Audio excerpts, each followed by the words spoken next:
طيب فرضا مثلا تعالى نشرح حاجه هنا حلوه قوي. دلوقتي مثلا الكوماند بتبقى ماشيه ازاي؟ انا دلوقتي لو جيت هنا قلت لك ان انا عملت هنا كوماند واحد، تمام، وجيت هنا قلت لك ايه بعد كوماند واحد؟ اعمل لي كمان ايه؟ كوماند اتنين، تمام، وجيت هنا كمان عملت ايه؟ كوماند تلاته، حلو، وحبيت مثلا اعمل نقول كمان ايه؟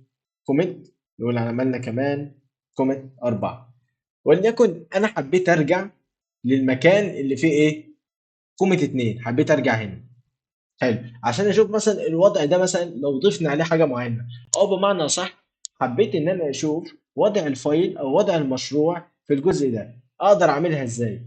هنا هقول لك ببساطه ممكن تعملها عن طريق ان انت تكتب جيت تشيك اوت، وتبدا تاخد مثلا انا عايز ارجع لكومة اتنين، فهبقى اخد ايه الاي دي ده كوبي واخده هنا وزي الفل.